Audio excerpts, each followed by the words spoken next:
여러분 반갑습니다. 민주주의 종말 시대의 회복 달성을 희망하면 주제로 좀 얘기를 하도록 하겠습니다. 아, 지금 오늘 제가 좀 주로 참고할 학자는요, 영국의 사회학자 콜린 클라우치고, 아, 이분이 2008년도에 우리나라 번역된 책이 이제 포스트 민주주의인데 민주주의 종말이라는 그런 책이 있거든요.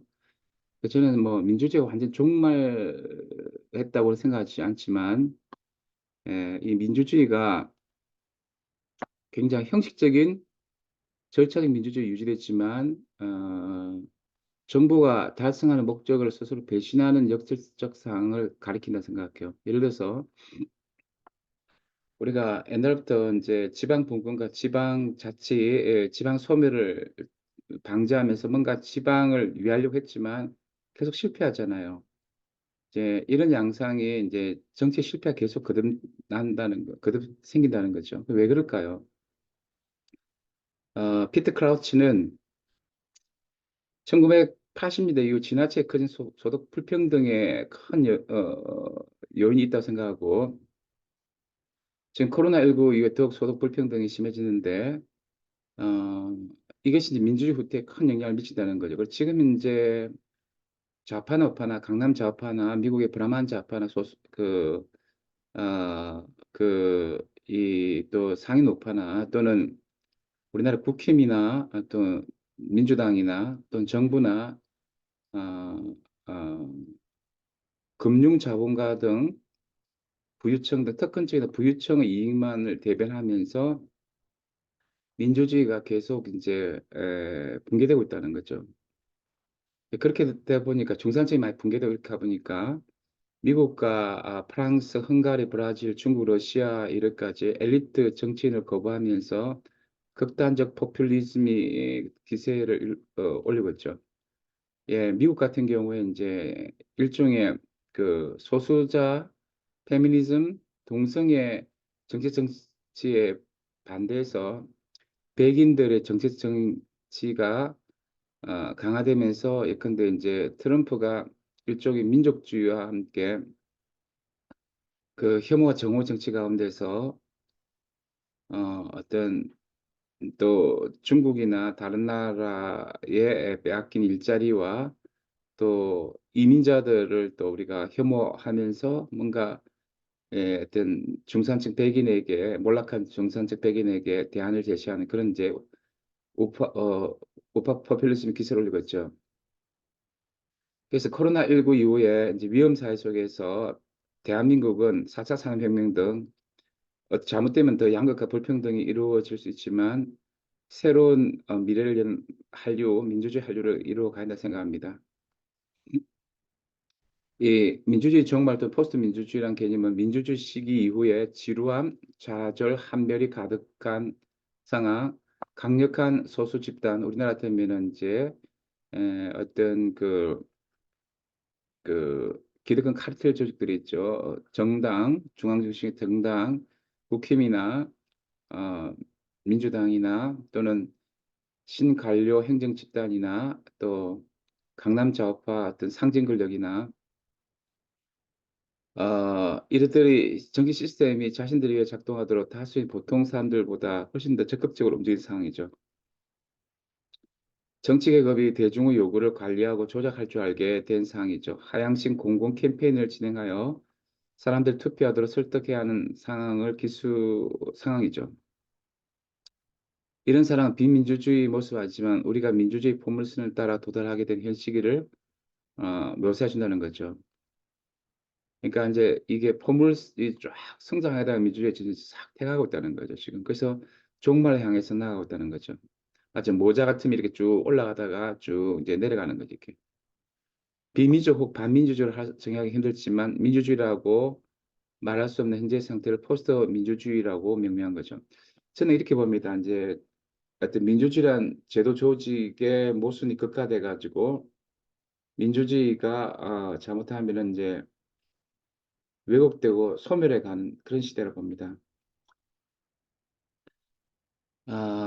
물론 이 저자는 오늘날 포스트 민주주의 원인이 가장 강력한 힘은 경제 세계화라는데 저도 완전히 동의하는 지만 좀 그렇게 봅니다. 경제적 세계화는 다른 말로 신자유주의 지구화죠.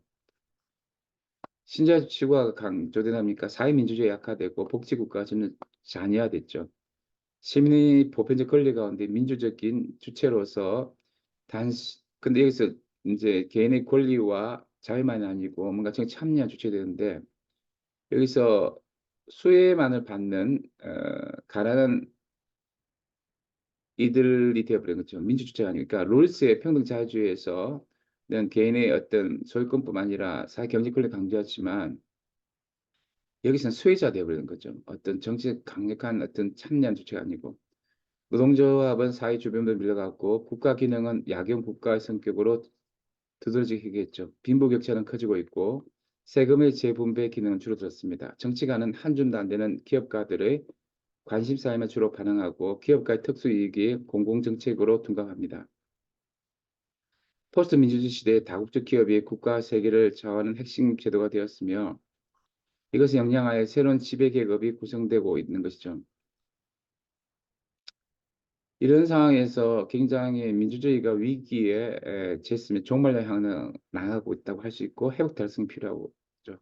그러니까 민주주의 위기 처하니까 지제익이나 바디오 또는 다른 어떤 좌파 현대 철학자들은 공산주의 개념을 전면에 내세웠지만 그들이 말한 공산주의는 실제적 내용이 없는 구애에 불과하다 보고 구체적인 대안이 제시되지 않는다는 거죠. 더 나아가 자본주의 윗선을 극복하기 위해 실천을 제시하고자 노력하는 사회민주주의 사상 불가능하게 만든다는 것이죠. 좀 더 단적으로 말하면 이 바디우나 지적은 자본주의 혹은 자본주의를 비판한 가운데 이것의 유일한 대안은 공산주의밖에 없다는 공허한 이데올로기 환상을 계속해서 재생산시키고 있다 저는 봅니다.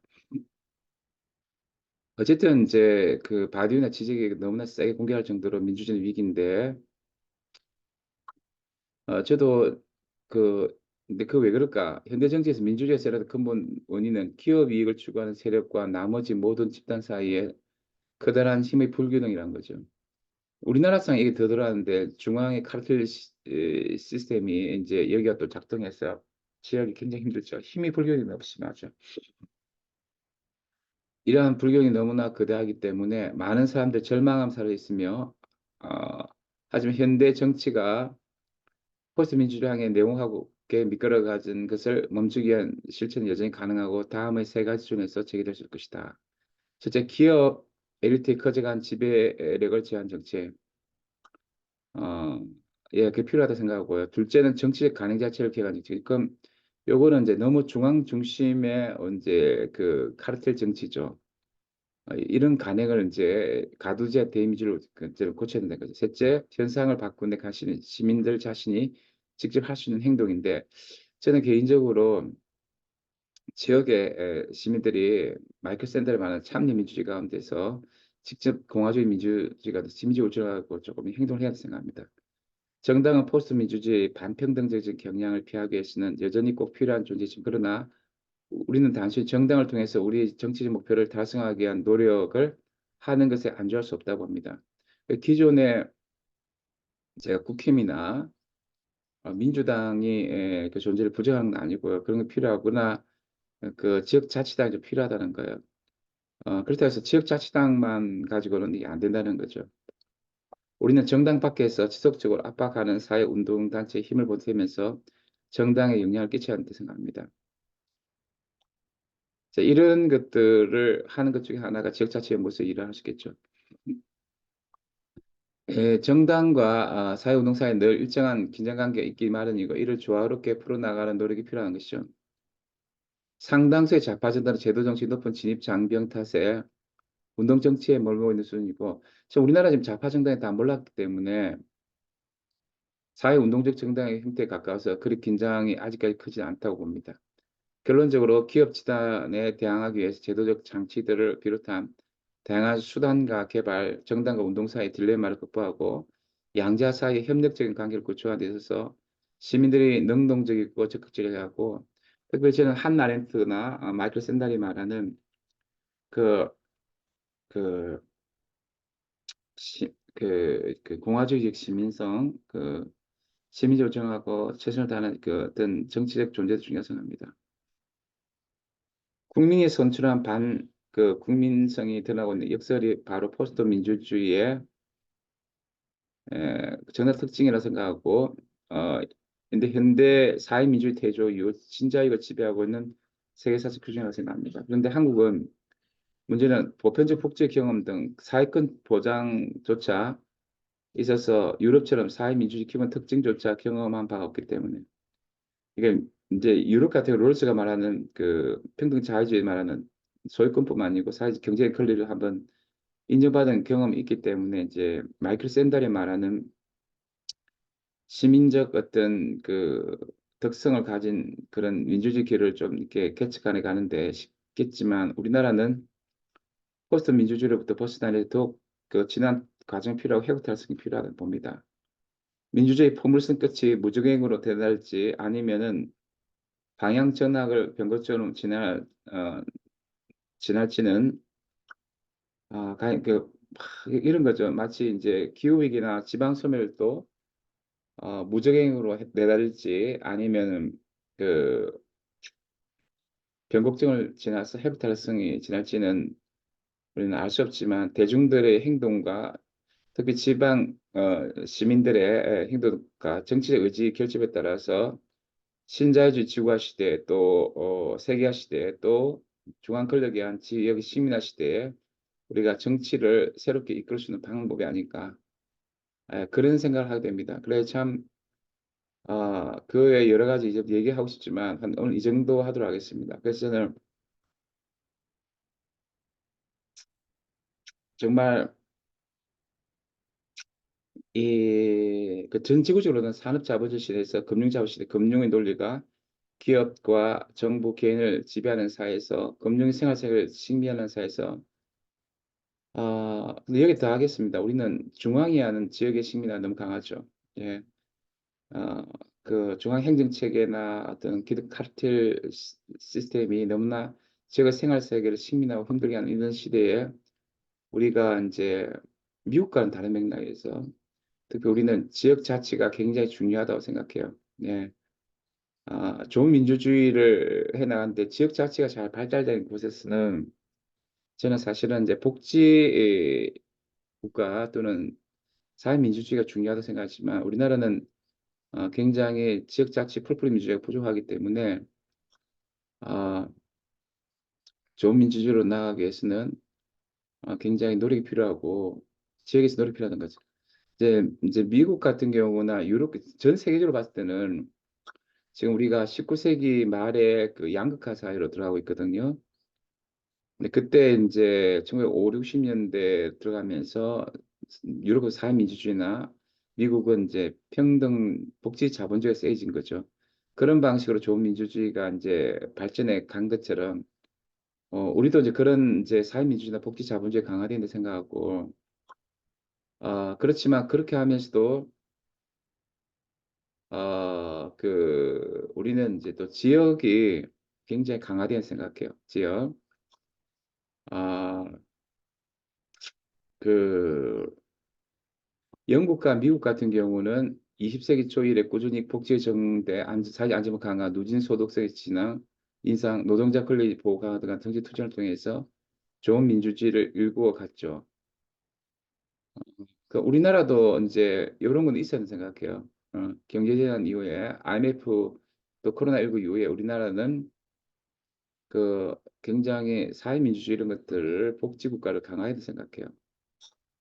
어, 그런데 또 코로나19 이후에도 이런 지금 이렇게 윤석열 정부 같은 신자유주의 근본주의가 아니고 점점 사회민주주의와 사회복지를 강화시켜야 생각하고요. 그렇게 해야지 좋은 민주주의 일구어진다 생각합니다. 영화 기생충에서 폭우는 모든 사람 공평하지 않았죠.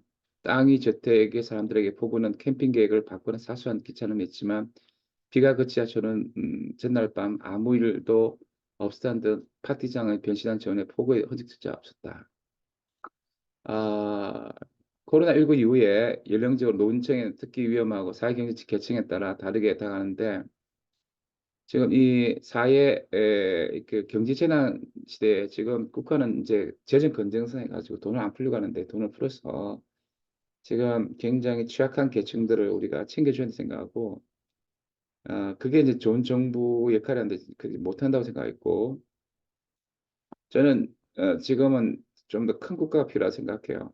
굉장히 위험 사회이기 때문에 그래서 국가가 충분히 기능한 좋은 엄마와 아빠 역할을 해줘야 되고 어, 지금 민주주의 대표 시간에 양당제의 이제 문제를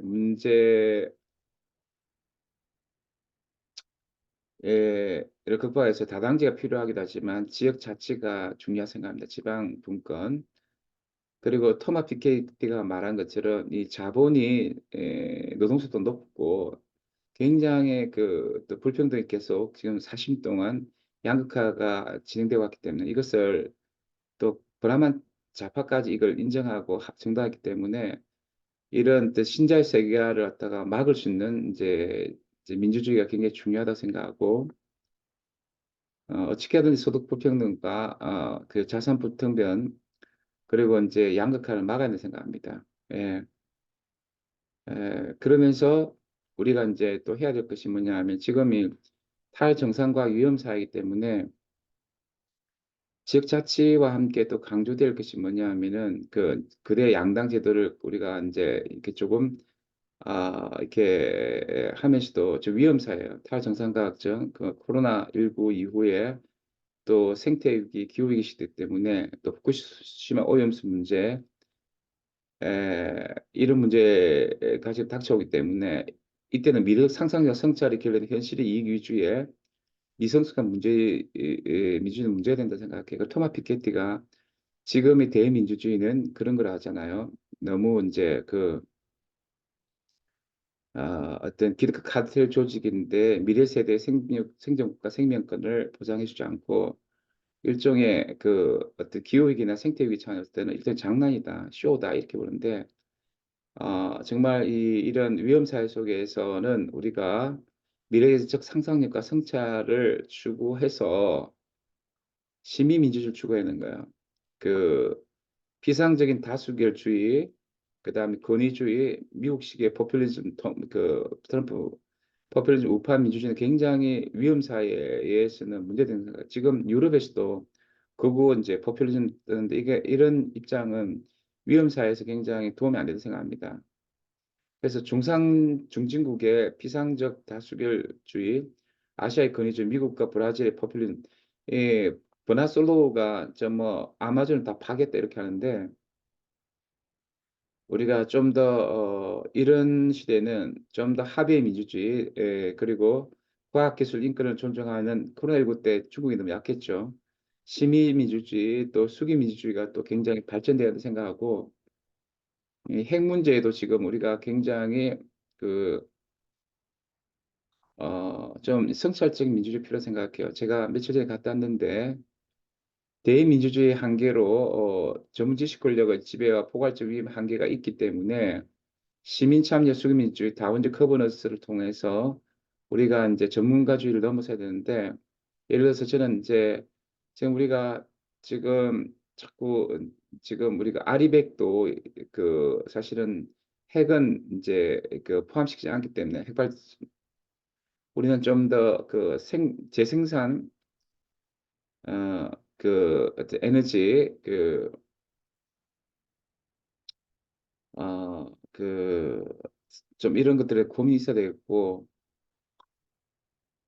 위험 사회에서 그 어떤 불확실성을 가장 고려하는 그런 좀 수기 민주주의 그런 것들이 좀 많이 발전돼야 된다고 생각해요.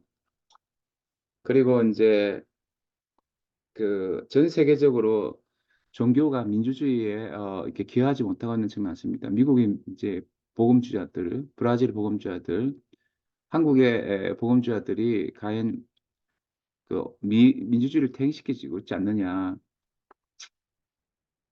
한국 교회 공교성을 건강히 유지하면서 공공신학적 맥락 속에서 인터콤이나 정강 목사 등 같은 그런 어떤 게 아니고 좀 더 민주주의를 어떤 발전시키는 어떤 신앙의 공공성이 있어야 되고, 전 세계 85%는 그 종교인들이 좀 더 민주 시민 교육을 교회 안에서 받기 잘 받아서 세계 대안이 된다고 생각합니다. 네. 그리고 기후위기 시대에 그 저는 계속 그 이게 민주주의가 발전된다고 생각해요. 기후위기가 심화되다 보면은 권위주의가 되고, 코로나19 때도 중국이 굉장히 권위주의 되고, 기후위기가 굉장히 강해지면 그 생태 권위주의 형태로 되거든요. 근데 그러게 되면 권위주의나 이렇게 되면은 또는 에코파시즘 형태로 되면은 설국열차처럼 그렇게 되면은 사실은 기후위기를 더 해결하지 못합니다. 에코파시즘이나 생태 권위주의가 바로 할 가능성이 크지만 설국열차의 생태 권위주의는 굉장히 문제가 된다는 거죠. 그래서 실제 동구권이 그 이전에 그 굉장히 그 권위주의 체제가 환경 파괴를 많이 했는데 우리가 정말 기후 위기를 해결할 수도 굉장히 민주주의가 중요하다. 예, 그래서 우리가 정말 그 기후 위기 시대에 복지 국가를 구축하는데 또는 사회민주 국가로 돼 이제 환경과 사회복지는 별개 영역으로 간주될 때 둘 사이 연결점이 힘들었지만 우리가 생태를 고려하는 이제 복지가 무조건 단순한 성장에 의한 사회복지가 아니고 생태를 고려한 사회복지 속에서 우리가 이 어려움들을 이겨나가야 생각합니다.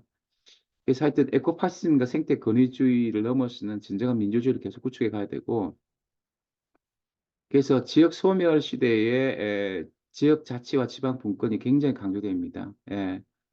우리나라는 계속 이 부분이 약해졌는데 그 지역 식민을 이기는 지방 자치, 지방 분권 굉장히 강조되고, 그리고 이제 사실 생태주가 그랬지만 우리는 이제 인간뿐만 아니고 인류 시대에 고통당하는 그 동물 그리고 생태계 기계 생명의 비인간 존재의 어떤 그 권리까지 생각하고 공존을 추구하는 포스트 휴먼 시대의 민주주의가 좀 필요하다. 그런 생각을 하게 됩니다. 제 개인적으로는. 그런데 불구하고 지금 문제가 뭐냐면은 4차 산업의 디지털 군중이 너무 많다는 거예요. 그 민주주의 위기 시대에 그 디지털 군중들이 뭐냐 하면은 그 맹목적 마녀사냥 한풀이 사이버 테러 같은 디지털 중후주의 폐를 많이 갖고 있고, 정치 양극화 속에서 트럼프에도 많이 나타나지만 지지자 많이 나타나지만 혐오와 정오의 정치 그리고 정서적 양극화 속에서 굉장히 이제 이렇게 디지털 포퓰리즘 문제가 있다고 생각합니다. 에, 트럼프와 블랙시트 지지한 운영 우파 포퓰리즘 캠페인의 압도적인 성공에서 우리는 이 같은 걸 많이 목격하는 거죠. 선거 치르다 보면 이른바 디지털 포퓰리즘이 새삼스럽게 떠올리죠. 디지털 포퓰리즘은 온라인 영상을 통해서 선거운동을 하는 현상을 많은데, 한 표라 더 얻기 위한 후보자 치열한 홍보전의 수단으로 디지털 수단이 되고 있죠. 이게 이제 진영 논리, 음모론, 가짜 뉴스, 그리고 어, 어떤 이런 것들이 너무 많죠. 최근에 그 우익 보수 진영의 새로운 독은 유튜브를 활용해서 홍보 수단으로 혐오와 정오 정치, 뭐 좌파도 마찬가지지만 최근에 몇 년 동안 브라질에서도 이런 그 어떤 혐오 정오 정치 통해서 우파 포퓰리즘이 또 성취를 하게 했는데 정말 4차 산업혁명 시대에 디지털 포퓰리즘이 혐오 정오 정치와 함께 이념적 우파와 좌파 포퓰리즘에 너무 휘둘린다. 어, 그 문제는 우파든 좌파든 포퓰리즘이 정치적으로 공포 조작과 사물 은닉 조작 등으로 결합 사하게 되어 있다는 것입니다. 정치 데이터 사용과 조작은 이미 전 세계 민주주의 손상시켜 왔습니다. 트럼프와 블랙시트 지지층 운영하는 포퓰리즘 캠페인 앞서선 거에 우리는 이걸 보는 거죠. 그래서 정말 그 혐오 정의 정치, 정치의 양극화 속에서 정서적 양극화 속에서 참 정말 민주주의가 많이 왜곡되고 있다는 거죠. 그래서 4차 산업시대 신자유주의 기득권층이 계속 그 신뢰를 떨어뜨리고 포퓰리즘이 지금 민주주의의 필수 차원으로 이제 오고 있는 이 시대에 소셜 미디어가 어떤 정오 혐오 정치 속에서 악용되는 이런 시대에 조너슨 하이트나 뭐 그 말각 진영에 따라서 우파는 내국에 대한 두려움, 혐오가 무관심에 뿌리를 둔 두려움, 좌파는 더 많은 정의평등을 외치고 서로 싸우고 있는데 그러나 전체적으로는 사실은 이제 우리나라 같은 뭐 국힘이나 민주당이 다 보수화됐는데 디지털 포퓰리즘에 우리가 함몰돼서 안 된다. 저도 지역자치당의 활동을 하면서 계속 이런 압력을 받았습니다. 좀 더 좋은 유튜브를 만들어라. 그런데 저는 이제 콘텐츠가 더 중요하다 생각하고 고민을 좀 해봐야 생각합니다. 네. 그러면서 지금 기본적으로 너무나 그 불안정한 노동자들과 아, 뭐냐면은 프레카리아트들이 많아지기 때문에 이들에게 기본소득을 주는 게 사실은 좀 민주주의 발전이 될 거라 생각해요. 개인적으로. 그 기본소득 민주주의도 좀 필요하다 생각합니다. 네. 어, 그래서 그 지금 어차피 그 양당제에서 기존의 관료제에서 복지국가를 유지 못하고 사고를 치고 있기 때문에 기본소통에서 뭔가 민주주의를 또 발전시키는 방안도 고민해봐 생각하고 어쨌든 이런 모든 걸 통해서 우리가 그래도 아시아에서는 조금 회복탈선을 가지면서 소프트 파워 민주주의 한류를 가져왔는데 좀 더 우리가 좋은 민주주의를 일고 나가서 사실 민주주의는 종말했다, 위험하다, 이제 퇴각하고 이런 입장들이 많지만 뭐, 저는 그런 입장이요. 프란시스 후쿠야마가 공산주의 멸망하고 나서, 이제 역사의 종말에서 이제 자유민주주의 사회로 가고 있다고 이렇게 얘기했지만, 사실은 후쿠야마도 사실은 태각을 인정하고도 있고, 우리도 굉장히 위험을 많이 인정하고 있고, 어떤 정말 절망적으로 어떤 대행적 행사도 많이 가고 있지만, 우리는 어쨌든 이런 상황 속에서 회복 탄력성을 정말 그 어떤 깨어난 민주주의를 추구했는 생각하고 한류도 위험한 민주주의 상황이 있지만 좀 더 아름다운 한류를 갖다가 만들어갔으면 좋겠습니다. 어, 한국 촛불 민주주의가 최고의 한류 콘텐츠라는 그 말도 했지만 사실 촛불 민주주의 지금 한국의 민주주의 굉장히 위험하다 생각하고 이런 민주주의를 또 새롭게 회복 탄력성을 가진 민주주의로 대안을 열어나가는 제들 되었으면 좋겠습니다. 네, 감사합니다. 지역자치연구소 최웅성이었습니다.